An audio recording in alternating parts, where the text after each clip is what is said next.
இருங்க இருங்க, வேற வேற தலைவர்னா யாரு? இருடா, பதில் சொல்ல. இந்த லோகேஷ் கனகராஜ் வந்து அவருக்கும் பாவம், அவருக்கும் தெரியாது. அவரு நான் மெம்பரா என்ன ரூல்ஸ் எல்லாம் தெரியாது. சொல்லிட்டாரு. இருந்தாலும் நான் போன் பண்ணுவோம்னா உன்ன ஒத்துக்கிட்டாரு. எல்லாமே பண்ணிட்டு இருக்கோம். நீங்க தப்பா என்ன பேசுறீங்க?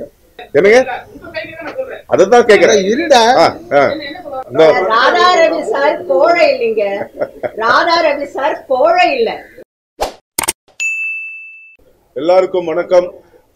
எங்க ஆளுமை மிக்க தலைவர் டத்தோ திரு ராதா ரவி அவர்கள் தலைமையில நாங்க இந்த வாட்டி தேர்தலில் நிற்கிறோம். முதல்ல ஒரு முக்கியமான விஷயத்தை தெரிவிச்சுக்க விரும்புறேன். ஃபர்ஸ்ட் வந்து நம்ம இப்போ இந்த மாதிரி ப்ரெஸ்ஸை கூப்பிடணும். இது வந்து எங்க டப்பிங் யூனியனுக்குள்ள நடக்கிற தேர்தல். ஜென்ரலா எங்க மெம்பர்ஸ்குள்ள தான் சொல்லுவோம், எங்க மெம்பர்ஸ்குள்ள தான் பேசிட்டு இருக்கோம்.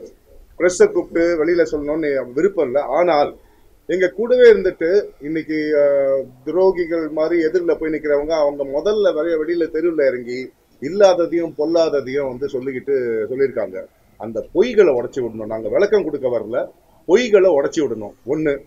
ரெண்டு, இவருக்கு எதிராக வந்து நின்றுக்கிட்டு ஆனால் இவர் ஆசீர்வாதத்தை வாங்கிக்கிட்டே வந்து அவரு தான் எங்களை நிற்க சொன்னாருலாம் சொல்லிட்டு, அதெல்லாம் இந்த மாதிரி நிறைய பொய்கள் இருக்கு. இதை உடச்சி விடுறதுக்கு தான் முதல்ல இந்த இது. அண்ட் ஆளுமை அப்படின்னா ஒரே ஒரு இஸ் ஈக்குவல் டு அப்படின்ட்டு ஒரு இது போட்டால் அது டத்தோ ராதா ரவி அண்ணன் மட்டும்தான். வேற யாரெல்லாம் இங்கே ஆளுமை சொல்ல முடியாது. ஸோ முதல்ல ஃபர்ஸ்ட் அவங்க வந்து துர்காக்கா வந்து வைஸ் பிரசிடென்ட். துர்காக்கா வந்து லெஜெண்டரி டப்பிங் ஆர்டிஸ்ட். அவங்க வைஸ் பிரசிடென்ட் ஆல்ரெடி இருந்தாங்க, இப்போ மறுபடியும் வைஸ் பிரசிடென்ட். மோகன்குமார் வந்து தேவநாராயணன் சார் வந்து legendary dubbing writer and dubbing artist. அவங்களுடைய சன் அவர் முன்னாடியே இருந்திருக்காரு, இப்போ மறுபடியும் வராரு. மாலா மாமி ஆரம்பத்துல இருந்து ரவி அண்ணன் கூடவே இருந்து, அதாவது 36 வருஷம் கூடவே இருந்தேன்னு சில பேர் சொல்றாங்கல்ல, இவங்க தான் 36 வருஷம் அதுக்கு முன்னாடி இருந்தும் கூட இருக்காங்க. மற்றபடி எங்க panel Amy madam joint secretary, Shibu, Dada Saheb Phalke விருது வாங்கின ஒரு ஷிபு, பிரபாகர் அவர் கமிட்டி மெம்பர், அப்புறம் குமரேசன் எங்க ஜாயிண்ட் செக்ரட்டரி குமரேசன், யோகலட்சுமி, ஷாஜிதா, பல பேருடைய அவங்களுடைய பல பொறாமைகளுக்கு வந்து இலக்கணமான ஷாஜிதா, பாரதி, எல்லாருமே இவங்க எல்லாம் எங்க பேனல். சோ இதெல்லாம் எங்க பேனல் லிஸ்ட் உங்களுக்கு கொடுக்குறேன். மாமி நீங்க என்ன சொல்லணுமோ பேசுவோம். எல்லாருக்கும் வணக்கம். அதாவது இந்த டப்பிங் யூனியன் இந்த அளவுக்கு வந்து டப்பிங் மெம்பருக்கு இவ்வளவு ஒரு உரிமை கிடைச்சிருக்கு, சலுகை கிடைச்சிருக்கு, எல்லாருமே இப்போ சந்தோஷமா இருக்கும், நல்ல வசதியோட இருக்கோம்னா அதுக்கு ஒரே காரணம் எங்களுடைய தலைவர் மட்டும்தான். ஏன்னா ஆரம்ப காலத்துல நாங்க வந்தப்போ 5 ரூபா கன்வென்ஸ் தான் கொடுப்பாங்க, காலையில இருந்து சாயந்தரம் வரைக்கும் உட்கார்ந்துட்டு இருக்கோம். ஆனா எங்க தலைவர் வந்ததுக்கு அப்புறம் அப்படி உட்கார வைக்க கூடாது, 1 மணி நேரத்துக்கு மேல ஆச்சுன்னா நீங்க சம்பளம் கொடுக்கணும்னு ஒரு கண்டிஷனை போட்டாரு. அதுக்கப்புறத்துல எங்க சம்பளத்தை கொஞ்சமா ஏத்தி இன்னைக்கு டப்பிங் ஆர்டிஸ்ட் அத்தனை பேர் ஒரு பிட்ஸ் பேசுறவங்க கூட அவ்வளவு அமௌண்ட் வாங்குறாங்கன்னா அது எல்லாத்துக்கும் மூல காரணம் எங்களுடைய தலைவர் தான். எதிரணி என்ன வேணாலும் பேசிட்டு போட்டோம், ஜெயிக்க போறது நாங்க தான், எங்களுடைய அணி மட்டும்தான். அதனால எங்களுக்கு எந்தவித கவலையும் கிடையாது. அவங்களுக்கு தோத்துற போறோமோங்கிறத அவர் ஏக்கத்துல அந்த மாதிரி பேசிக்கிட்டு இருக்காங்க. பேசட்டும், எவ்வளவு வேணாலும் பேசட்டும். அவங்க பேச எங்களுடைய புகழ் தான் ஏறிக்கிட்டே போகுது. அதனால எங்களுக்கு அதை பத்தி கவலையே இல்லை. என்னைக்குமே ஜெயிக்க போறது எங்களுடைய தலைவரோட அணி தான் ஜெயிக்கும். வணக்கம். தேங்க்யூ. துர்காக்கா. எல்லாருக்கும் வணக்கம். திரு டத்தோ ராதா ரவி அவர்கள் இப்போ இல்லை 40 வருஷமாவே எனக்கு நல்ல பழக்கம். என்ன இந்த யூனியன்ல சேர்த்தது அவர் தான், என்னை லைஃப் மெம்பர் ஆக்குனது அவர் தான், அதுக்கு அந்த பணத்தை கட்டினது கூட அவர் தான். அவர் இல்லைன்னா எங்க டப்பிங் யூனியனே கிடையாது. இது மட்டும் உண்மையான விஷயம். ஏன்னா இதுக்கு முன்னாடி நாங்க டப்பிங் பேசும்போது எத்தனையோ படங்களுக்கு சம்பளம் கொடுக்காம ஏமாத்திடுவாங்க, நிறைய பேர் ஏமாத்திடுவாங்க.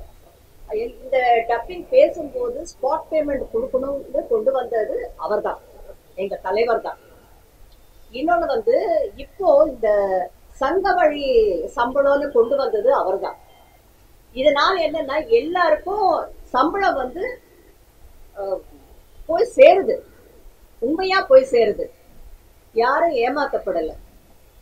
ஒன்னே ஒண்ணு நான் சொல்றேன், உறுப்பினர்களுக்கு எவ்வளவு நம்பிக்கை இருந்தா இத்தனை வருஷமா அவரை வந்து தேர்ந்தெடுப்பாங்க தலைவர். ஒரு குழந்தைய வந்து நம்ம மேல தூக்கி போடுறோம்னா அது சிரிக்கும், ஏன்னா அவங்க அப்பா எப்படியும் புடிச்சிடுவாருங்கிற ஒரு நம்பிக்கை. அந்த நம்பிக்கை தான் எங்க உறுப்பினர்கள் எல்லாருக்குமே இருக்கு. அப்படி எத்தனையோ பண்ணியிருக்காருங்க. அவர் பண்ணதுக்கு வந்து கணக்கே சொல்ல முடியாது. இப்ப ஊக்கத்தொகைன்னு மாசம் 1000 ரூபாய் வந்து 99 பேருக்கு, அப்படின்னா மாசத்துக்கு 1,00,000 ரூபாய் கொடுக்குறவங்க. வருஷத்துக்கு ஒரு தடவை ஒரு 5 பேருக்கோ 6 பேருக்கோ 75 வயசை தாண்டவங்களுக்கு 1,00,000 ரூபாய் கொடுக்குறாங்க. அவங்கள கௌரவிச்சு அவங்களுக்கு 1,00,000 ரூபாய் கொடுக்குறோம். இதெல்லாமே என்னங்க அது? எப்படி வருது? அவர் பண்ணாத நல்லது இல்ல. இன்னைக்கும் கூட அவரு என்ன பண்ணணும், வேற என்னென்ன பண்ண முடியும், எப்பவுமே ஒண்ணுதான் சொல்லுவாரு, குடும்பம். டப்பிங் யூனியன்ங்கிறது நம்ம குடும்பம்னு. எத்தனை துரோகிகள் இருந்தாலும், எத்தனை பேர் இருந்தாலும், எத்தனை பேர் இதுல இருந்து போனாலும் அவர் கவலையே பட்டது கிடையாது. அவங்கள மறுபடியும் கூப்பிட்டு கூட பேசுவாருங்க. அந்த அளவுக்கு ஒரு பாக்குறதுக்கு ஆள் அப்படி இருப்பாரே தவிர ரொம்ப சின்ன குழந்தை அவரு. அவர் மனசு ரொம்ப ரொம்ப குழந்தைத்தனமான ஒரு ஆள் அவரு. இதுக்கு மேல சொல்றதுக்கு என்னன்னு தெரியல.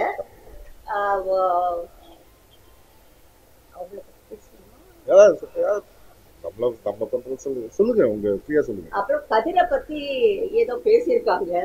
கதிரை பத்தி பேசுறதுக்கு யாருக்கும் எந்த உரிமையும் கிடையாதுங்க. இவரு எங்க தலைவர் வந்து அவரேதான் தலைவரா இருக்கணும்னு என்னைக்கும் சொன்னதில்லை. இந்த தடவை இருக்க மாட்டேன்னு தான் சொன்னாரு. கதிரை வந்து தலைவரா ஆக்கணும்னு டிசைட் பண்ணி எல்லாமே முடிஞ்சு போச்சு. அதுக்கப்புறம் தான் அந்த எதிரணியில வந்து இல்ல நாங்களும் போட்டி போடுறோம்னு நேரா போய் தலைவர்கிட்டயே சொல்லிட்டாங்க. உடம்பு சரியில்லாதவர்கிட்ட போய் விசாரிப்பாங்க, உடல்நல விசாரிப்பாங்க. ஆனா அவர் வந்து நாங்க போட்டியிடுறோம் அப்படின்னு சொல்லியிருக்காங்க. ஏன் யங் ஜெனரேஷனுக்கு நம்ம வழி விடுக்குவது? அதுதான் அவரோட நோக்கம். அந்த நோக்கத்துலதான் அவர் சொன்னாரு. ஏன் நம்ம இது பண்ணக்கூடாது? நம்ம தலைவரா இருந்து, நம்ம செயலாளரா இருந்து, நம்ம பொருளாளரா இருந்தா நம்மளால என்ன வேலை செய்ய முடியும்? கதிர் உண்மையிலேயே இந்த 2 வருஷத்துல நான் பார்த்ததுல அதிகமா இருந்தது போலீஸ் ஸ்டேஷன்லயும் கோர்ட்லயும் தான். இந்த 2 வருஷத்துல கதிர் இருந்தது அங்கதான். அப்புறம் ஷாஜிதாவை பத்தி சொல்லணும்னா அதை விட ஒரு உழைப்பாளியை நம்ம பார்க்க முடியாது. ஸ்ரீனிவாசமூர்த்தி எப்படி இருந்தாரோ அதே வழியில தான் ஷாஜிதாவும் வேலை செய்யறாங்க. நம்மளால ஒரு நாள் போய் டப்பிங் யூனியன்ல உட்கார முடியுமா?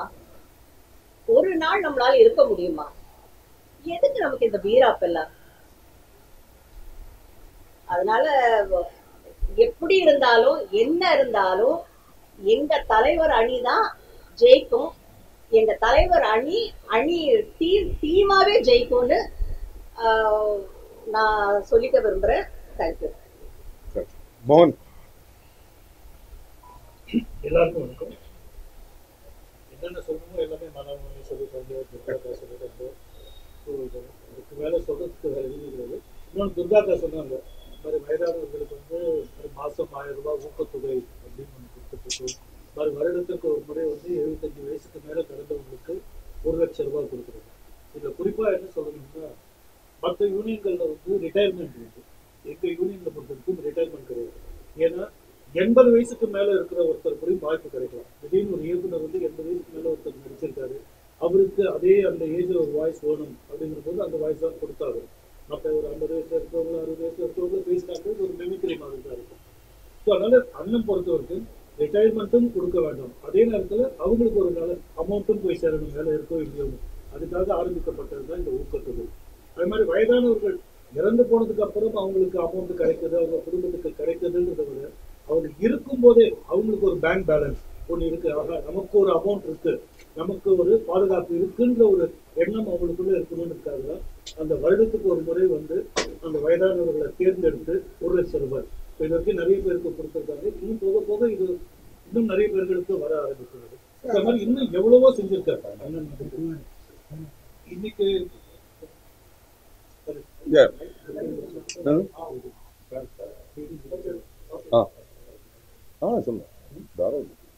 அதே மாதிரி இன்னொன்னு, இந்த எதிரணியில எல்லாரும் குரல் கொடுத்துருக்காங்க. எவ்வளவு கஷ்டப்பட்டு அண்ணனால உருவாக்கப்பட்டது எங்களோட டப்பிங் யூனியன் விளையாட்டு. அதை கட்டுறதுக்கு அண்ணன் எவ்வளவு சம்மந்தப்பட்டிருப்பார். அத்தனையும் டப்பிங் ஆர்டிஸ்டுகளோட உழைப்பு, அவங்களோட காசு. அதை கட்டி அழகு பார்த்தேன். ஆனா எதிரணியில அந்த கட்டடத்தை எப்படியாவது இடிக்கணும்னு தாய் வீட்டை இடிக்க வச்சு சந்தோஷப்பட்டுட்டு, ஆனால் அப்போ அண்ணன் சொல்லப்பட்டு திரும்பவும் அந்த கட்டிடத்தை கட்டி கூடிய சீக்கிரம் அந்த கட்டிடம் திறக்க போகுது. அவங்க கண்ணெல்லாம் மண்ணு போகதான் போகும். இதனால அண்ணன் சொல்வார். Thank you ma'am. ஆளுமை அப்படின்றதுக்கு நிறைய விளக்கங்கள் இருக்கு.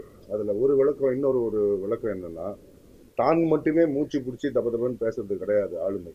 கூட இருக்கிறவங்களை பேச விட்டுட்டு கடைசியில் ஒருத்தர் பேசுறாரு பாருங்க. ஏன்னா அவர் சொன்னாரு, எல்லாரும் மற்றவங்களாம் பேச சொல்றோம், நான் கடைசியில பேசுறேன் அப்படின்னு. அதுதான் ஆளுமை. இதுவும் ஆளுமை தான். அப்புறம் இன்னும் ஒருத்தரை பத்தி சொல்ல விரும்புறேன், சதீஷ். இந்த சதீஷை பத்தி தான் அவங்க நிறைய அப்படியே இது பண்ணிருக்காங்க. முன்னாடி வாப்பா. இவர் தான் இந்த சதீஷ். யார் இந்த சதீஷ், யார் இந்த சதீஷ்னு கேட்டுட்டு இருக்காங்கல்ல, இவர் தான் இந்த சதீஷ். இப்போ துர்கா மோகன்லாம் சொன்னாங்கல்ல, ஒரு 1000 ரூபாய் 99 பேருக்கு மாசம் நாங்க அனுப்புறோம் அப்படின்னு. இதனுடைய ஓப்பனிங் மட்டும் சொல்லிடுறேன். அண்ணன் 2022 வந்ததுக்கு அப்புறம் அவரு வந்ததுல 18ல இருந்தே சொல்லிட்டு இருக்காரு, வயசானவங்களுக்கு வேலை இல்லை. அது இது நான் என்ன சொல்றது, கிரவுண்ட் ஃபேக்ட் அது. ஸோ இவங்களுக்கு ஏதாவது ஒன்று பண்ணணும். என்ன பண்ணணும்டா, முதல்ல எத்தனை பேர் இருக்காங்க என்னன்றதுல எனக்கு டீட்டெயில்ஸ் கொடுங்க, டேட்டா கொடுங்க. இன்னொன்னு 2 மாசம் டப்பிங் பணிகளுக்கு நடுவில் 2 மாசம் சதீஷ் கிட்ட தான் அந்த பொறுப்பை கொடுத்தாரு. அண்ணன் ஒருத்தர்கிட்ட பொறுப்பை கொடுக்குறாருன்னா சும்மா கொடுக்க மாட்டார். சும்மா போறவங்கள, சும்மா இருக்கிறவங்க கிட்ட கொடுக்க மாட்டாரு, வேலை செய்யறவன்ட்டு தான் கொடுப்பாரு. சதீஷ் 2018 இருந்து எங்க கூட இருக்கான். எந்த பதவியும் அவன் கேட்டதில்லை. இது வரைக்கும் அண்ணன் சொல்லி எனக்கு வேண்டானே, நான் வெளியில இருந்து வேலை செய்யறவன்னு சொன்ன பையன். இந்த வாட்டி இழுத்து, இல்லடா வெளியில இருந்தா தெரிய மாட்டேங்குது, நீ பாடா உள்ள கமிட்டி உள்ள இழுத்துட்டு வந்திருக்கு சதீஷ. அந்த மாதிரி பையன். அவன் சொந்த காசு செலவு பண்ணி வேலை செஞ்சுட்டு இருக்கான். எதுக்காக? இந்த யூனியனுக்காக, எங்க தலைவருக்காக. இவர் சொன்னார்ன்ற ஒரே காரணத்துக்காக 2 மாசம் சுத்தி, பைக்ல ஆட்டோல சுத்தி, மாலாமாமி, ஷிபு, பாரதி, கிருஷ்ணகுமார், சதீஷ், இன்னும் பசங்க எல்லாரும் சேர்ந்து சுத்தி அலைஞ்சி யார் எங்க இருக்காங்க, எப்படி இருக்காங்க. 2 மாசம் முடிவுல சதீஷ் ஒரு லிஸ்ட் கொண்டு கொடுக்குறான், ஒரு டேட்டா கொண்டு கொடுக்குறான். ஆனா இவங்க எல்லாம் இங்க இருக்காங்க, இத்தனை பேர் நல்லா இருக்காங்க வசதியா, ஆனா இத்தனை பேர் கஷ்டப்படுறாங்க. ஏதாவது பண்ணணும், என்ன பண்ணலாம், இவங்களுக்கு என்ன பண்ணலாம். மாசம் ஒரு 1000 ரூபாய் வந்தா கூட நல்லா இருக்கும் அப்படின்ற மாதிரி ஒருத்தர் சொன்னாரு. கொடுக்கலாம். சார் ஃபர்ஸ்ட் கிளாஸ் ஐடியாடா குர்ரா. ஸ்ரீனிவாசமூர்த்தியும் சதீஷும் தான் இந்த ஸ்கீமை ஃபான் பண்ணி அண்ணன் கிட்ட கொண்டு சொன்னாங்க. அண்ணன் தலைவர் அது உத்தரவு கொடுத்தாங்க. 2021 இருந்து இந்த கடந்த 3 வருஷமா நாங்க இந்த மாசம் கொடுத்துக்கிட்டு இருக்கோம். இதை நாங்க எங்க பொதுக்குழுல சொல்லியிருக்கோம், எங்க மெம்பர்ஸ்க்கு சொல்லியிருக்கோம். இங்க எதுக்கு இங்க சொல்றேன்னா, கையை பிடிச்சி இழுத்துட்டு வந்திருக்காங்க. 1 2 நான் என்னுடைய இதை முடிச்சுக்கிறேன். ஒரே ஒரு பாயிண்ட் மட்டும் சொல்லிக்கிறேன். 36 வருஷம் கூட இருக்கேன், 36 வருஷம் கூட இருக்கேன் அப்படின்னு சொல்லிட்டு இருக்காரு அவரு. நான் என்னுடைய 10வது வயசுல இருந்து நான் அண்ணனை பார்த்துக்கிட்டு இருக்கேன், அண்ணனும் என்னை பார்த்துக்கிட்டு இருக்காங்க. நடிகர் சங்க பக்கத்துல தான் எங்க வீடு இருந்துச்சு. அப்போத்துல இருந்து நான் பார்த்துக்கிட்டு இருக்கேன். அப்போத்துல இருந்து இது பண்ணியிருக்காங்க. நான் டப்பிங் யூனியன்ல உள்ள வந்ததுக்கு அண்ணன் காரணம். என்னை இந்த கமிட்டி மெம்பரா இழுத்தது அவரு, ட்ரெஷரர் ஆக்குனது அவரு, செக்ரட்டரி ஆக்குனது அவரு, அடுத்த தலைவர்னு சொன்னது அவரு. இது எதுவுமே நான் கேட்கல, எனக்கு வேணும்னு நான் கேட்டதே கிடையாது. அண்ணனா பார்த்து இது பண்றது. என்னைக்குமே இன்னொன்னு, ஒரு நல்ல தலைமை எப்படி தெரியுமா, பதவியை தேடி அந்த தலைமை போகாது, அந்த தலைமையை தேடி பதவி வரும். ஆரம்பத்துல இருந்து 1983 எங்க டப்பிங் யூனியன் ஃபார்ம் ஆனது. 2 வருஷம் நடத்த முடியாம எங்களுக்கு இன்னைக்கு இல்ல, ஷூட்டிங்ல இருக்காரு ஜெயமணி சார், எங்களுடைய ஃபவுண்டர். அவரு இப்ப இருக்கிற ஃபவுண்டர்ல அவர் ஒருத்தர். ஜெயமணி சார் இன்னைக்கு இல்ல, அவரும் சந்திரன் அண்ணன் அப்படின்ட்டு அவங்க 2 பேர் தான் போய் அண்ணனை வலுக்கட்டாயமா நீங்க வந்தாதான் இந்த யூனியனை காப்பாற்ற முடியும்னு கூப்பிட்டு வந்து தலைவராக நாங்க. அன்னில இருந்து இன்னைய வரைக்கும் எனக்கு இந்த தலைவர் பதவி வேணும், எனக்கு வேணான்னு சொல்லுவார் அவரு. டேய் அடுத்து நீங்க வாங்கடா, நீங்க என்ன சொன்னதுக்கு காரணம், டேய் அடுத்த ஜென்ரேஷன் வரணும்டா. சும்மா நானே எத்தனை வருஷம் இது பண்ணிட்டு, நான் இங்க தான்டா இருக்கேன், எந்த பிரச்சனையா இருந்தாலும் நான் கூட இருப்பேன்டா, உங்களுக்கு நான் இருக்கேன் வாங்க. ஆனா அடுத்த ஜென்ரேஷன் வாங்க, யங் பிளட் வரணும், நீங்க நடத்துங்க யூனியனை. எனக்கு நீங்க நான் என்கிட்ட கேட்காதீங்க, எனக்கு சொல்லுங்க, ஆனா இதை பண்ணலான்னு. அப்படிப்பட்ட தலைவர் அவர். இவரை பத்தி போய் அதெல்லாம் நம்ம யாரோ ஒருத்தர் சும்மா நாக்கு கழுகிடும் அவ்வளவுதான். ஸோ த மோஸ்ட் அவைட்டட், எந்த ஒரு கூட்டத்திலையும் சரி, எங்க பொதுக்குழுல கூட சரி, எல்லாருமே வெயிட் பண்றது எங்கன்னா தலைவர் உரைக்கு. ஏன்னா ரவி என்ன பேசுறாங்கன்னா அது ஒரு தனி மாஸ் அது. ஸோ எங்க ஆளுமை மிக்க தலைவருடைய உரை இதோ. ஷாஜி ஒண்ணு பேச சொல்றேன். வணக்கம். இப்போ எல்லாம் அந்த முதியோர்களுக்கு எல்லாம் ஊக்கத்தொகை கொடுக்கறத பத்தி சொல்லிட்டு இருந்தாங்க. அண்ணன் எல்லா பேட்டியிலுமே கடைசியா ஒரு வார்த்தை சொல்லுவாரு, பெற்றோர்களை கைவிட்டுறாதீங்க, முதியோர் இடத்துல விட்டுறாதீங்கன்னு. அதை மெம்பர்ஸ் எல்லாருமே ஏஜ்டா இருக்கிற அத்தனை மெம்பர்ஸும் அந்த சீனியர்ன்ற இதுல முதல்ல ரெஸ்பெக்ட் கொடுத்தது எங்க தலைவர் தான். அதே மாதிரி யங்ஸ்டர்ஸ்க்கு ஸ்போர்ட்ஸ் ஆக்டிவிட்டியில அவங்க ரொம்ப இதுவா இருக்கணும்ன்றதுக்காக எங்க மெம்பர்ஸ் எல்லாம் ஆசைப்பட்டாங்க கிரிக்கெட் மேட்ச் பண்ணணும் அப்படின்னு சொல்லிட்டு. 2 வருஷமா எந்த யூனியன்லயும் இல்லைன்றத ரொம்ப பெருமையா நாங்க சொல்லுவோம். ஹைதராபாத்ல இருந்தெல்லாம் பார்த்துட்டு எங்க கூட வந்து நீங்க வந்து விளையாடணும்னு சொல்லி கேட்டு அது வந்து எங்கேயுமே நடக்கல. ஹிஸ்டரியில எந்த யூனியன்லயுமே இல்லாத விஷயத்த எங்க யூனியன் ரொம்ப பெருமையா பண்ணியிருக்குன்றதை நாங்க பதிவு பண்றோம். அதுவும் இல்லாம அதை பார்த்துட்டு கேர்ள்ஸ் எல்லாம் எங்களுக்கெல்லாம் இல்லையான்னு உடனே அடுத்த செகண்ட் வந்து சொன்னோம், ஆனா இந்த மாதிரி கேட்கறாங்க அப்படின்னு உடனே அவனுக்கு எதுல இன்ட்ரெஸ்ட்னு கேளு அப்படின்னு உடனே எல்லாரும் பேட்மிண்டன் விளையாடலாம் அப்படின்னாங்க. அடுத்த வருஷமே பேட்மிண்டனும் நடத்தணும். இந்த 2 யூனியன்லயும் எங்க யூனியனை பொறுத்த வரைக்கும் இந்த 2 ஆக்டிவிட்டிஸுமே ரொம்ப யங்ஸ்டர்ஸ் உள்ள வந்ததுக்கு ரீசனும் இதுதான். யங்ஸ்டர்ஸையும் கைவிட்டது கிடையாது, அதே மாதிரி முதியோர்களையும் கைவிட்டது கிடையாது. எல்லாத்துக்கும் மேல பெண்களை கிண்டல் பண்றாங்க, கேலி பண்றாங்க அப்படின்னு. அப்படின்னா இங்க இத்தனை கூட்டம் இங்க இருக்கவே இருக்காது. இன்னைக்கும் வர ஓட்டுல தெரியும் பெண்களுக்கு எங்க அண்ணன் என்ன மரியாதை கொடுத்துட்டு இருக்காரு, சீனியர்ஸ்க்கு என்ன மரியாதை கொடுத்துட்டு இருக்காரு, யங்ஸ்டர்ஸ்க்கு என்ன மரியாதை கொடுத்துட்டு இருக்காருன்றது வர எலெக்ஷன்ல கண்டிப்பா தெரியும். தேங்க்யூ. தலைவருடைய வழிகாட்டுதல் படி ஒரே செகண்ட் இந்த கிரிக்கெட் இப்போ சொன்னாங்கல்ல, அதையும் இன்ட்ரடியூஸ் பண்ணது சதீஷ் தான். அவர் தான் எடுத்துட்டு வந்து அண்ணன் கிட்ட சொன்னாரு. சதீஷ் பேசுங்க. முன்னாடி எல்லாருக்கும் வணக்கம். ஆக்சுவலாக அண்ணன்ட்ட ஒரு பெரிய குவாலிட்டியாக நாங்கள் பார்க்குறது கற்றுக்கிறது என்னென்னா, பொறுமையாக கேட்பாங்க. யார் என்ன சொன்னாலும், இப்போ இங்கேருந்து எது கேட்டாலும் கேட்பாங்க. முதல்ல இது நியாயமாக மெம்பர்ஸ்க்கு போய் சேருதா, இது மட்டும்தான் எங்கள் வேலையாக இருந்தது. ஆனால் மெம்பர்ஸ் இதை கேட்குறாங்க. இப்போ உதாரணத்துக்கு இன்சார்ஜஸ் வந்து நிற்கக்கூடாது எலெக்ஷனில் அப்படின்னு எல்லா இன்சார்ஜஸ் மேலேயும் ஒரு இருக்குது, எல்லாருக்கும் எல்லாம் இருக்குன்னா இன்சார்ஜஸ் எலெக்ஷனில் நிற்கக்கூடாதுங்கிறத மெம்பர்ஸ் விரும்புகிறாங்கன்னு ஒன்று பைலாவில் கொண்டு வராரு. இல்லை இன்சார்ஜஸ் எலெக்ஷனில் நிற்கக்கூடாது, ஓட் பேங்க் இருக்குது அவங்களுக்குலாம் கொஞ்சம் கொஞ்சமாக. இப்போ எங்கள்கிட்டே வந்து ஒரு 3-4 இன்சார்ஜஸ் வந்து நல்ல ஓட் பேங்கோடு இருக்கிறவங்க, நல்ல பேரோடு இருக்கிறவங்க இன்சார்ஜஸ் நிற்கக்கூடாது. அப்படியா? இப்போ இருக்கிற யாருமே இன்சார்ஜஸ் கிடையாது. ஏன் இன்சார்ஜஸ் நிற்கக்கூடாது? மெம்பர்ஸோட காசுலேருந்து வர்ற 5% அவங்களுக்கு போகுது. ஸோ இன்சார்ஜஸ் மெம்பர்ஸ்லேருந்து வர காசு எடுத்துகிட்டு அவங்க மேலே வந்து உட்காரக்கூடாதுன்னு மெம்பர்ஸ் என்ன நினைக்கிறாங்களோ அதை சரியான முறையில் கொண்டு வந்து கொடுக்கும்போது, தலைவர்கிட்ட கொடுக்கும்போது, தலைவர் முதல்ல அதை காது கொடுத்து கேட்குறாரு. ஓ இதை பண்ணலாமா, பண்ண முடியுமா, மறுபடியும் எல்லாத்தையும் கேட்பார் ஒவ்வொருத்தட்டையா. நான் கொண்டு வந்து ஒரு ஆஃபர் கொடுக்குறேன். ஆனால் பசங்கள்லாம் கிரிக்கெட் விளையாடணும்னு நினைக்கிறாங்க. எதுக்கு கிரிக்கெட் விளையாடணும்? ஸ்போர்ட்ஸ் ஆக்டிவிட்டி இருந்ததுன்னா யங்ஸ்டர்ஸ்க்கு வந்து ஒரு நல்வழிப்படுத்தலாம். இன்னைக்கு இருக்கிற ஆல்கஹால் கண்டென்ட்ஸ் நிறைய இருக்குது. எவ்ரி சண்டே எங்கள் மெம்பர்ஸ் வந்து ஒவ்வொரு கிரவுண்ட்லேயும் விளையாடிட்டு இருக்காங்க. கிட்டத்தட்ட ஒரு 90-100 பேர் 6 குழுவா, அவெஞ்சர்ஸ்னு ஒரு டீமு, வலிமை 11 ஒரு டீமு, டோலிவுட் டைகர்ஸ்னு ஒரு டீம் எங்களுக்குள்ளேயே. இப்போ டிபிஎல்னு ஒன்று கொண்டு வரும்போது அவங்க அடுத்த வருஷத்துக்கு நம்ம ப்ரிப்பேர்டாக இருக்கணும். பிட்வீன் த விக்கெட்ஸ் ஓடும்போது உடம்புல தெம்பு இல்லை, இதனால ஒரு 5-6 பேர் யூ ஓன்ட் பிலீவ் தண்ணி அடிக்கிறது நிப்பாடி இருக்காங்க. அவங்க ஃபேமிலிக்கு, அந்த மெம்பர்ஸோட ஃபேமிலிக்கு இது எவ்வளோ பெரிய ஊக்கங்கிறது சொன்னால் புரியாது. இது மெம்பர்ஸோட பாயிண்ட் ஆஃப் வியூல இருந்து ஒற்றுமையை எப்படி கொண்டு வரலாம், யூனிட்டி எப்படி. அப்போ அங்கெல்லாம் விளையாடும் போது ரொம்ப பெருமையாக ஒரு தலைவன் எப்படி இருக்க முடியும்னா, அவ்வளோ பெருமையாக நம்ம பசங்க எப்படி விளையாடுறாங்க பாடுறான்னு ரசிப்பார்.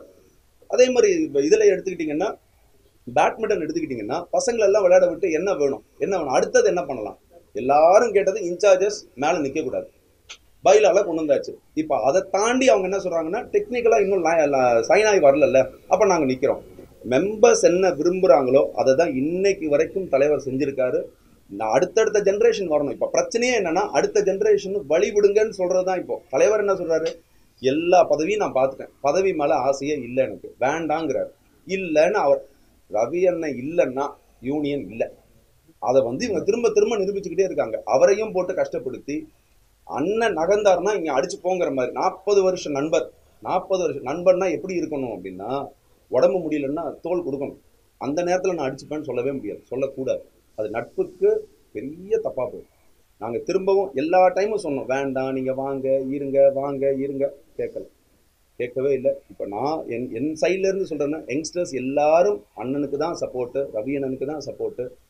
ஏன்னா அவர் காது கொடுக்குறாரு, ரவி அண்ணனை ரீச் பண்ண முடியும், அண்ணன்ட்ட வந்து எல்லாரும் பேச முடியும். 1400, 1700, 1800 மெம்பர்ஸும் அண்ணனை ரீச் பண்ண முடியும். எப்போ வேணாலும் ரீச் பண்ண முடியும். எந்த விஷயமா இருந்தாலும் நைட்டு 12 மணிக்கு மெம்பர்ஸ் ஃபோன் பண்ணி அண்ணன்கிட்ட பேச முடியும்னா, இந்த மாதிரி ஒரு செலிபிரிட்டிகிட்ட நெருங்கவே முடியாதுங்க. I can challenge any one. எங்கள் மெம்பர்ஸ் எப்போ வேணாலும் ஃபோன் பண்ணி ஒருத்தரை பற்றி பேச முடியும். இல்லைங்க எனக்கு இந்த பிரச்சனை இருக்குது, மெம்பர்ஸ்க்கு இந்த இஷ்யூஸ் இருக்குன்னா உடனே அடுத்த கமிட்டியில் என்ன பிரச்சனைன்னு பாருங்கடாங்கிறார். அவர் ஆணைக்கிணங்க இங்கே எல்லாரும் ஒன்றா சேர்ந்துருக்கோம். ஸோ மெம்பர்ஸ்க்கு தெரியும் எந்த அளவுக்கு அண்ணன் பண்ணியிருக்காரு இது வரைக்கும். இன்னைக்கு இந்த யூனியன் வந்து வளர்ந்துருக்கு அப்படின்னா அது ரவி அண்ணனால மட்டும்தான். அவர் இல்லைன்னா இந்த யூனியனே கிடையாது. அது 2018 நடந்த பிரச்சனை, 13 இருந்த பிரச்சனையா இருக்கட்டும், இப்ப இருக்கிற பிரச்சனையா இருக்கட்டும், அண்ணன் இல்லைன்னா இந்த யூனியன் இல்லை. இது எங்களுக்கு இல்லை, நான் சொல்லல. மெம்பர்ஸ் ஒவ்வொரு வீட்டுக்கும் போய் நாங்க கேட்கும்போது சொல்றாங்க, அண்ணன் தாங்க யூனியனு, அண்ணன் தாங்க யூனியனு. இது சொல்லி கொடுத்து வர்றதே கிடையாது. அண்ணன் வந்தாங்கன்னா ஆட்டோமேட்டிக்கா அந்த மரியாதை வந்துருது. அந்த மரியாதையை நம்ம விட்டு கொடுக்க முடியாது. அண்ணன் தான் எல்லாமே எங்களுக்கு. ரவி அண்ணன் தான். டப்பிங் யூனியனை பொறுத்த வரைக்கும் ரவி அண்ணன் தான் என்னைக்குமே. இன்னும் 20 வருஷம் ஆனாலும் டப்பிங் யூனியனை பொறுத்த வரைக்கும் ரவி அண்ணன் தான். அடுத்த யங்ஸ்டர்ஸோடைய பிரதிநிதியா நான் சொல்றேன், டப்பிங் யூனியனை பொறுத்த வரைக்கும் ரவி அண்ணன் தான். அதுல மாற்றுக்கிறது கிடையாது. Thank you. Thank you. Thank you.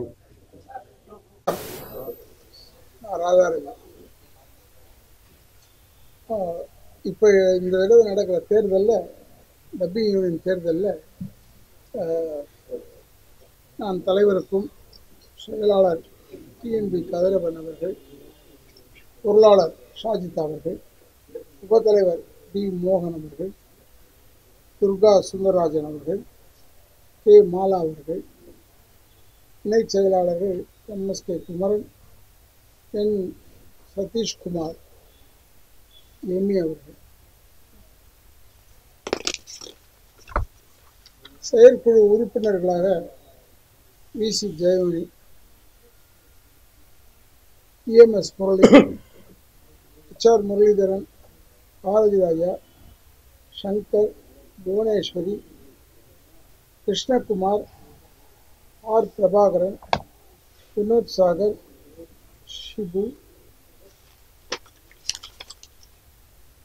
Yogalakshmi, Yamuna, மது, சோபனா. மொத்த வாக்குகள் 1645. மொத்த வாக்குகள் 1645 இருக்கும்போது இவ்வளவு போராட்டம். இன்னும் அதிகமாயிடுச்சுன்னா ஒன்றும் போராட்டம் இனியும் போராட்ட காலங்களை ஒதுக்கி விடாமல் எதிர்த்துதான் நிற்கும். ஏன்னா எனக்கு வேற ஒரு வருத்தம் இல்லை. வரைக்கும் நான் எதிரிகளை பார்த்திருக்கிறேன், ஆனால் துரோகிகளை இந்த தேர்தலில் பார்க்கிறேன். அது ஆச்சரியமா இருக்கு. ஏன் நின்னாங்கன்றது எனக்கு தெரியல. அதனால எனக்கு என்ன இழப்புனா, அவங்க பையன் நான் நிறுத்தி வச்சிருந்தேன், அதனால எனக்கு இழப்பாயிடுச்சு. அவர் வேணாங்க, அவர் இருந்தாருன்னா அவருடைய பையன் தொல்லை நிறைய பேர் சொன்னாங்க. நான் எதற்காக சொல்கிறேன் என்றால், ஒரு யூனியன்னா என்னென்ன செய்ய போறோம்னு சொல்லணும். அவங்க சொல்றாங்க நாங்கள் இவங்க செய்யாதெல்லாம் செய்வோம், இதான் ஒரே வார்த்தை. என்ன செய்யாததுன்னா, 10 வருஷம் இது 10% வாங்குறாங்கல்ல, அதை நிறுத்திடுவோம்னு சொல்லுவோம். எனக்கு என்ன இருக்கு, 10% பாவம் வேலை செய்கிறவங்களுக்கு, அவங்களுக்கு 10%, அதில் 5% டெஃபினட்டாக யூனியன், மீதி 5% உங்களுக்கு தரோன்னு சொல்லுவாங்க. இல்லை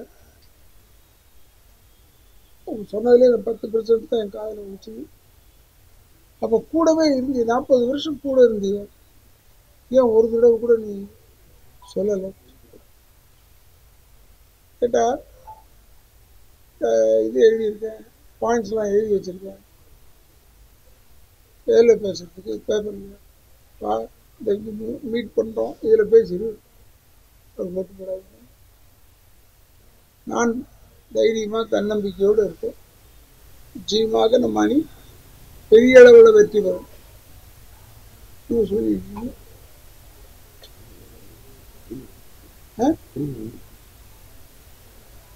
இருந்தாலும் நாங்கள் எல்லாமே புது முகத்தை கொஞ்சம் பேர் நிறுத்துறோம், பழைய முகத்தை கொஞ்சம் பேர் நிறுத்துறோம். யாரும் சொல்லிவிடக்கூடாது. இன்ட்ரெஸ்ட் இருக்கிறவங்கள நான் சேர்த்துருக்கேன், இன்ட்ரெஸ்ட் இல்லாதவங்கள நான் சேர்த்துருக்கேன். ஆனால் இதனால் இன்னும் பெரிய இழப்பு. அவங்க பேச முடியல, தேர்தல் வரைக்குமாவது பேச முடியல. அதுக்காக வருத்தப்பட வேண்டியதாக. நல்ல நண்பன், 40 ஆண்டு கால நண்பன், ஏதோ ஒரு பட்டு இருக்கும். ஏன் நம்ம தலைவராக நின்று தலைவராக நின்று நான் ஆஸ்பத்திரியில் படுத்திருக்கும் போதெல்லாம் வந்தார், பேசினார். டைம் இருக்கு அதுக்கு. ஏன் இப்போவே அவசரம் பண்ணணும்னு சொல்லி கடைசியில் வந்து பசுக்கு நின்றுட்டாரு. அவர் நின்னது எனக்கு ஒரு பெரிய ஆச்சரியம். இருந்தாலும் இந்த யூனியனை பொறுத்தளவில் நாங்கள் தொண்டர்களோடு தான் இருப்போம். தொண்டர்கள் செய்வதை சொல்லுவோம். அவர் சொல்றார், இப்பவே சொல்றார், நான் ஜெயிச்சு வந்துட்டா இதுலேருந்து ஒரு 6 பேர் எடுத்துருவேன்னு சொல்றாரு. யார் அந்த 6 பேர்னா அவங்க குடும்பத்தில் 3 பேர், அப்புறம் வேற யாரும் 3 பேர் இல்லை. அதனால நம்ம அப்படிலாம் இல்லாம நமக்குள் உழைக்கக்கூடியவர்கள் இந்த 2 ஆண்டுகள் வைத்துத்தான் செய்ய வேண்டும், செயல்பட வேண்டும்.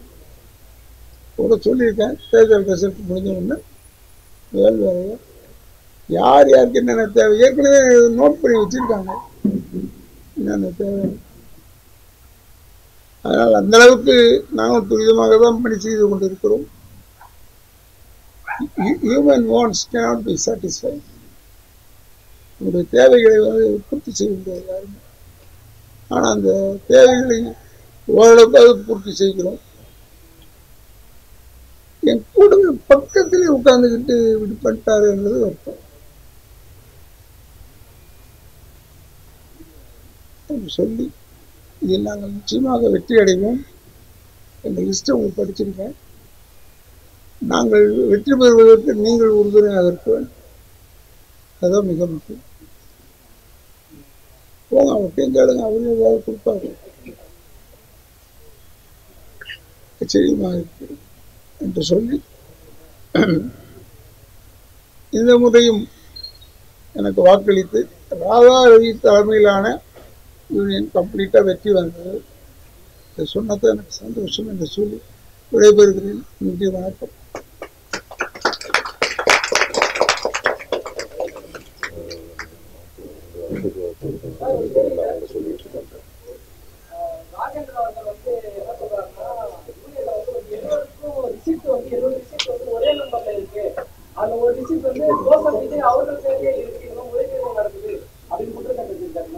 ஓகே, அதுக்கு நான் பதில் சொல்றேன். இப்போ இவர் சொல்றது எலிஜிபிள் ஓட்டர்ஸ் லிஸ்ட் ஒட்டியிருக்காங்க. ஓகே, எலிஜிபிள் ஓட்டர்ஸ் எதுல இருந்து எடுப்பாங்கன்னா போன வருஷம் மார்ச் வரைக்கும் கட்டினவங்களுடைய இதுதான் இந்த வருஷம் தேர்தலுக்கு எலிஜிபிள் ஓட்டர்ஸ். போன வருஷம் 1 வருஷம் ஆகுது. 1 வருஷம் அப்போ இதெல்லாம் இவர் பார்க்கல. இவர் என்ன பண்ணிட்டு இருந்தாரு?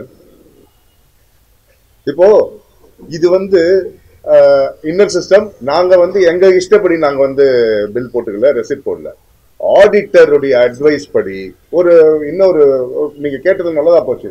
ஹெரான் முரளி இருக்கார வரலையா? ஓகே, ஹெரான் ராமசாமி நாடக கலைஞர், அவருடைய மகன் ஹெரான் முரளி எங்க கூட தான் ஆல்ரெடி பாடியில இருந்தாரு. இப்பவும் அடுத்த பாடியிலயும் இருக்காரு. அவரு கடந்த 4 வருஷமா அவர் என்ன பண்றாருன்னா ஒவ்வொரு வருஷமும் சந்தா கூட கட்ட முடியாம இருக்காங்கல்ல, அந்த மாதிரி ஆளுங்களுக்கு நம்ம போடுவோம்ட்டு 15,000 ரூபாய் டொனேட் பண்ணிட்டு இருக்காரு. இது கமிட்டி மீட்டிங்ல தெரியும். அத்தனை மீட்டிங்ல ராஜேந்திரன் சார் இருந்திருக்காரு. ஆனா இதெல்லாம் ஏன் மறந்துட்டாருன்னு தெரியல. ஜோசப் விஜய்க்கு அவர் கட்டியிருக்காருன்னு என்ன விஷயம்னா, அப்போ அந்த லாஸ்ட் இயர் லிஸ்ட் பாக்குறப்போ அப்போ விஜய் அப்ப இன்னும் கட்டல. அந்த டைம்ல அப்ப இவர் என்ன சொன்னாரு, எனக்கு ஒரு சின்ன ஆசை, நான் வாண்டிங்கா சொல்றேன், எனக்கு விஜய் இது கட்டிடுங்க. ஒருவேளை விஜய் சார் கட்டினார்னா அதை வேற யாருக்காவது யாரு கட்ட முடியல அவங்களுக்கு கட்டிடுங்க, என்னுடைய இது ஆசை அது போடுங்கன்னு அவரு வெல்லிங்ல இது பண்ணாரு. இவரு விஜய்க்கு கட்டியிருக்கேன்னு ராஜேந்திரன் சார் சொல்றாரு. இன்னொரு விஷயம் அவருக்கு அப்போ நான் சொல்றேன், 40 வருஷம் கூட எதுவுமே கத்துக்கல, எந்த விஷயமே தெரியாதுன்றதுக்கு இது ஒரு உதாரணம். ஸ்ருதி ஹாசன் எங்க மெம்பர், சிங்கர் கார்த்தி எங்க மெம்பர். அவங்க மெம்பர் ஆனதுல இருந்து அவங்க மெம்பர் ஆகணும்னு மெம்பர் ஆகல. அவங்க ஒரு படத்தை பேசணும்னு வந்தாங்க, மெம்பர் ஆயிட்டு பேசுங்கன்னு தலைவர் சொன்னாங்க, மெம்பர் ஆனாங்க. மெம்பருக்கு ப்ரொடியூசர் காசு கட்டினாங்க. இவங்களுக்கு மெம்பர் டப்பிங் யூனியன் மெம்பர் ஆகணும்னு ஆசைப்பட்டுலாம் அவங்க வரல. அதனால அதை பத்தி அவங்களுக்கு பெருசா இருக்காது. ஆனால் அவங்க 2 பேருக்கும், ஸ்ருதிஹாசனுக்கும் சரி கார்த்திக்குக்கும் சரி, அவங்க சேர்ந்ததுல இருந்து இந்த அத்தனை வருஷமும் நான் 200 ரூபாய் கட்டிட்டு இருக்கேன் சந்தா. என்ன அவங்களால சந்தா கட்ட முடியாதுனால கட்டுறேன்னா நானே கிடையாது. இது ஒரு பெருமை, எங்களுக்கு இருக்கிற பெருமை. இவங்க எங்க யூனியன் மெம்பருங்கிறது.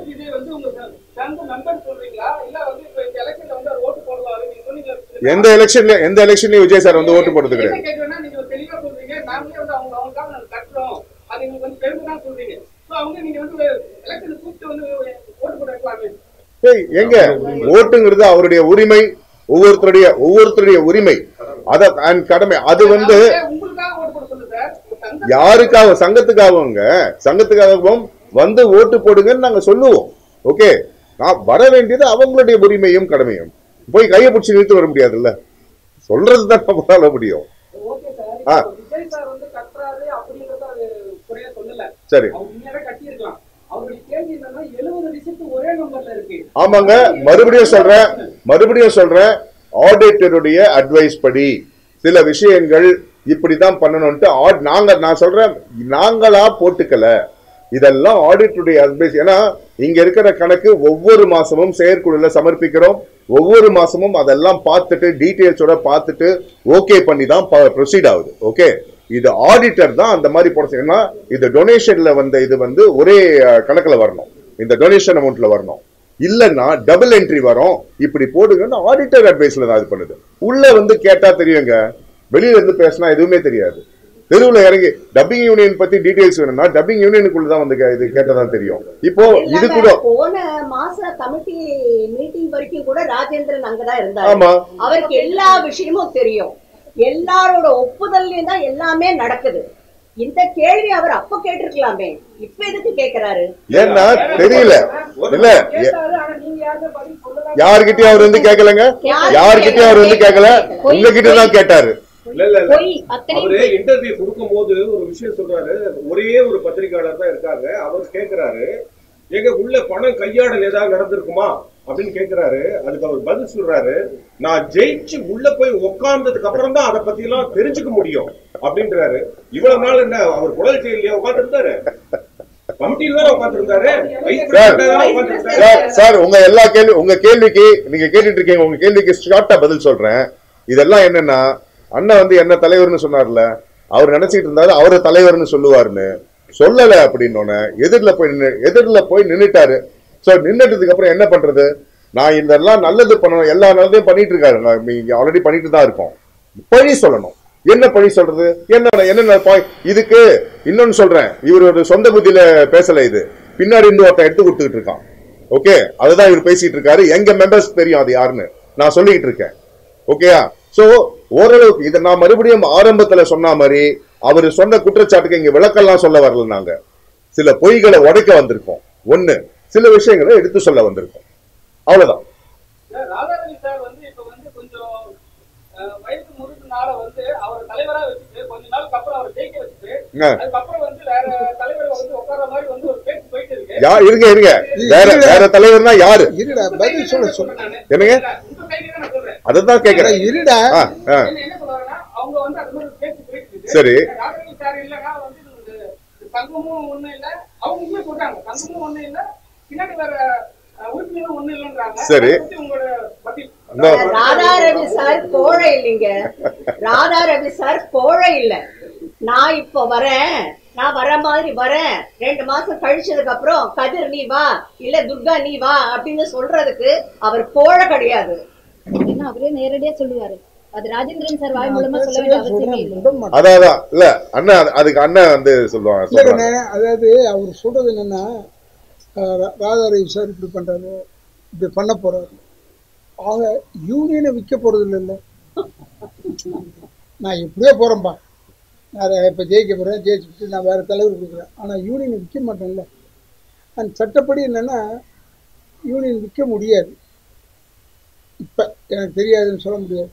நான் தலைவர் ஆகிட்டேன்னா உப தலைவர்களை தான் உள்ள கொண்டாடலாம் நீங்க சொல்றபடி ஐடியாவில். ஆனால் நீங்க சொன்ன ஐடியாவும் நல்லா இருக்கு. நான் ஜெயிச்சுட்டு அப்புறம் அவர் இல்லைன்னு சொல்லி அதில் கதிரை கொண்டாடவே முடியாது.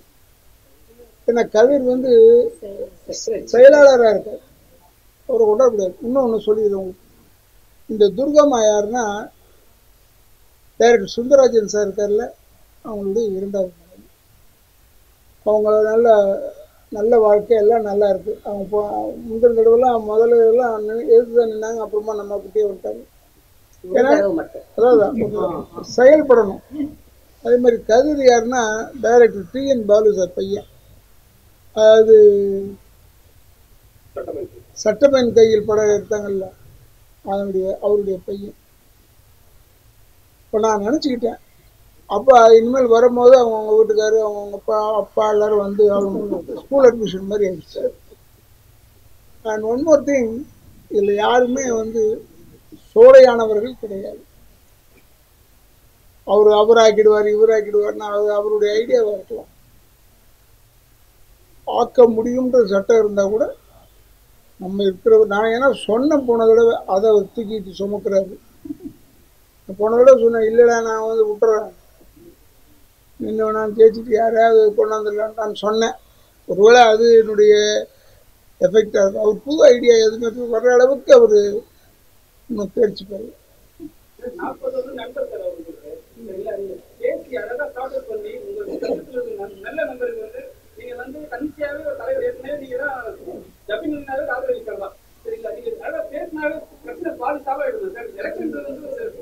அதாவது அழகா எப்படி பேசலாம் பார்த்துட்டு இருந்தேன். யானை குடிச்சுட்டே இருந்தது தண்ணியை. அங்கேருந்து வந்து அவன் இசைக்குன்னு சொல்கிறான், அவனே தண்ணியை கையை கட்டிட்டு. யானைக்கு புரியுது, ஏன் மனுஷனுக்கு புரியலன்னு தெரியல. அதனால் சொல்கிறேன், இப்போ நாய் ஓடி வந்து திரவிட்டு சொன்னோம்னா அந்த ஓடிடுதேன். அது மாதிரி அவரும் இருக்கலாம்.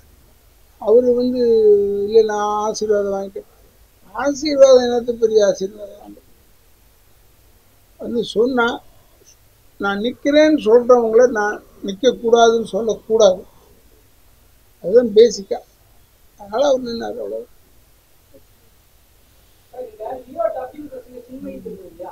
அவங்க வந்து திருப்பி ஹைதராபாத் போய் 2 படங்கள் டப்பிங் பண்ணிட்டாங்க. இப்படி கேள்வி எழுப்புறதுக்கு அப்புறம் தான் ஸ்டேஷன் போய் லோகேஷ் கனகராஜ் 50,000 ஃபைன் கட்டாரு வந்து அப்படின்னு பேச்சு யாராவது அங்க வந்து ஒரு மரியாதை தராங்களான்னு பாருங்க. பேசுறேன். அதாவது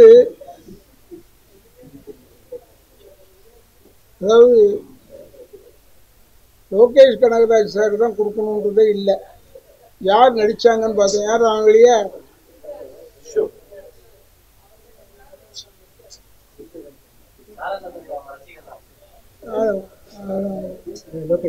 ஏய் லோகேஷ் போய் பாரு.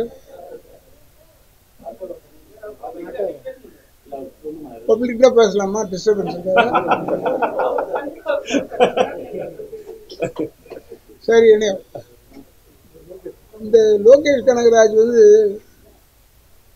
அவருக்கும் பாவம், அவருக்கும் தெரியாது. அவரு நான் மெம்பரா என்ன ரூல்ஸ் எல்லாம் தெரியாது. சொல்லிட்டாரு. இருந்தாலும் நான் ஃபோன் பண்ணுவேன்னா உன்னை ஒத்துக்கிட்டாரு.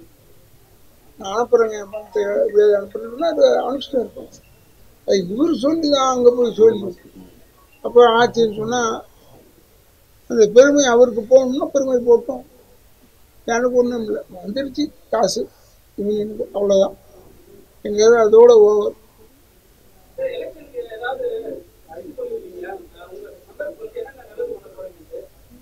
இனிமேல் ஒண்ணுமே இல்லை, எல்லாமே பண்ணிட்டு இருக்கோம். நீங்க தப்பா பேசுறீங்க.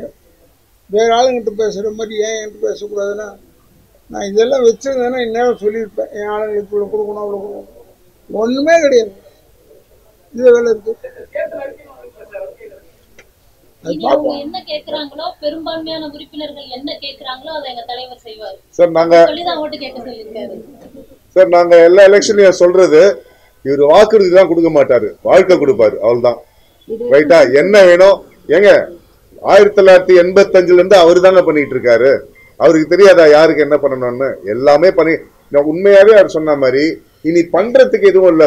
ஒண்ணுதான் இருக்கு. நாங்க போராடிட்டு இருக்கோம். அதுக்கு சின்னத்திரை யூனியனுக்குள்ள வரணும். இது எங்க உறுப்பினர்களுடைய கோரிக்கை. அது எங்க ஆளுமை மிக்க தலைவர் தலைமையில அதுவும் நடக்கும். இதை தடுக்கணுங்கிறதுக்காக தான் வேற ஒருத்தன் பின்னாடி இருந்து ஆபரேட் பண்றான், இவங்க இது பண்றாங்க.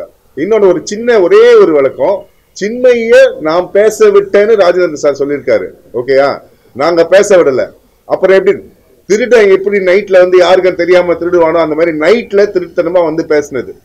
இதை சின்மையே ட்விட்டர்ல போட்டதுக்கு தான் எங்களுக்கு தெரிஞ்சது. ஆக்ஷன் எடுத்தோம். அண்ணன் பேசினாரு, லோகேஷ் கிட்ட அண்ணன் பேசினாரு, தலைவர் பேசினதுக்கு அப்புறம் தான் இது நடந்துச்சு. உடனே அந்த பெருமையை நான் இவர் மீடியால பேசுறத வந்து லோகேஷ் பார்த்து அப்புறம் லோகேஷ் வந்து இது பண்ணாராம். ஏன் லோகேஷ்க்கு வேற வேலை இல்ல? அவருக்கு லோகேஷ் கனகராஜுக்கு வேற வேலை இல்லையா? யார் அவரை பத்தி பேசணும்? நான் பாத்துக்கிட்டு இருக்கிறது எல்லாம் சும்மா அதான் சொல்றேன். பொய் பேசணும். இதுல ஹைலைட் என்னன்னா 2 மாசத்துக்கு முன்னாடி நடந்த விஷயம். அதாவது லோகேஷ் கிட்ட அண்ணன் பேசி லோகேஷ் ஒரு அமௌண்ட் வந்து எங்க யூனியனுக்கு அனுப்பிச்சது. அந்த அமௌண்ட்டும் அவரு கூடவே இருந்து கேட்டுட்டு தப்பா சொல்றாரு. ஞாபகம் இல்ல அவருக்கு. சோ ஆத்திரக்காரனுக்கு புத்தி மட்டும்பாங்க. அந்த மாதிரி தப்பு தப்பா பேசுறாரு எல்லாமே. Thank you very much.